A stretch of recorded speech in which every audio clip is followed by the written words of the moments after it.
Presentation of the quote with the client. This is probably the most important moment you'll have had to date as far as setting up this account. You're coming in armed with your quote. You're coming in understanding that there's going to be possible objections, but your goal is very simple. You want to have 2 copies of this presentation. You want to have one bound copy that is going to be given to the client, and you want to have a working copy that you're going to be carrying with you as well. The reason being is you want to review that quote with the client when you go in.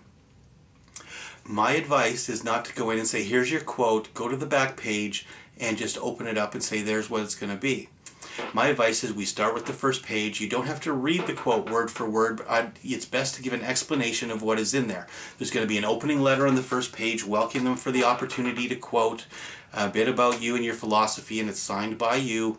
The next page will be a breakdown of the company, some of the background, the history, that what makes it a solid place to come and do business with. Then it's going to discuss some of the features and benefits of working with Total Janitorial Solutions. Then it's going to have where you go in and you discuss the work scope.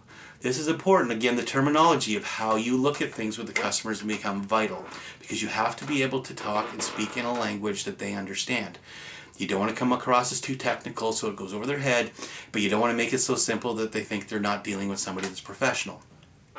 So you want to be able to read through it, and it's a good idea to go through again why you have the weekly, monthly, and daily things that are done within the work scope.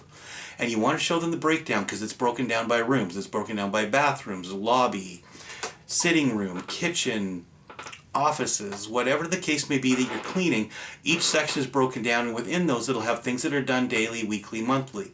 The quote, I do want you to read verbatim every item on that quote that they're going to clean. You don't have to do it slowly, but you go through and say, for example, in the bathroom, we're going to do it daily, we're going to do the low dusting, we're going to do the floors daily, we're going to do the toilets daily, we're going to do the sinks daily, we're going to change the toilet paper and paper towel daily. Weekly, we're going to do whatever it could be that's weekly, and monthly we're going to do the high dusting inside this bathroom. You want to go through that for each section of that building, because it's important that you, 1, both agree on the detail, 2, that it shows that you are paying attention to the detail, and number 3, and the most important thing, once again it makes you look professional as compared to Antonio the cleaner that dropped it off on a cocktail napkin and said, I'll do this for $150. So whether it's a $100 a month account or a $10,000 a month account, you treat them with the same importance. So now you've gone through the quote, you've gone through the page where it discusses the basic stuff of who you call if there's a problem, the length of the contract, what is provided by you, what is provided by the customer as far as cleaning supplies. We get to the back page. Before you open that back page with the price, this is the big moment. It's a big moment for him and it's a big moment for you. So at that moment is when you're going to take that page, you open it, and my particular way of dealing with it is to go and say, okay, here's the last page, let's go. And we turn the page, and he turns his page over and say, okay, now as I mentioned, this is a 3-year guaranteed contract, which is for your benefit, and you can go into the features and the benefits and the objections later.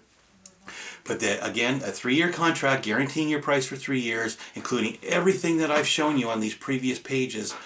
We've agreed that we're willing to do this for the price of, boom. You give them the price and you be quiet. You no longer speak, you listen, you watch. He's not probably going to say anything. He's probably not going to come out and say yes or no. If he says yes right away, that's great. Sign the paperwork as quick as the ink is dry, leave and go home and celebrate. But the odds are he's going to look and he's going to be paused. This is what I call hero number 1 moment. Your biggest moment of being a hero is because that's where you look at him and go, okay, I can see we looked at it. As you can see everything here, I'm not looking for you to sign this today. What I'd like to do is let me come in. If it's a Tuesday, for example, say I'm going to come in on Thursday. Is morning or afternoons better for you? And I'm going to come in. That's going to give you time to review the contract, have a look at it, and if you have any questions, that's a good time for you to list them. We can go over them at that time. So again, Fred, would it be better to meet with you in the morning or the afternoon? Set the appointment and leave. That's what the part that salespeople generally don't understand is it leaves them off their game, the client. Because they're used to being told they have to buy that moment. You're saying, I'm so confident that I'm going to leave you now to go through and look at this. You gain credibility, you gain strength, and most importantly, you gain their trust. And that's what you need. So when you come back, that's going to be when you deal with that part of it. You actually are looking to close on the return visit.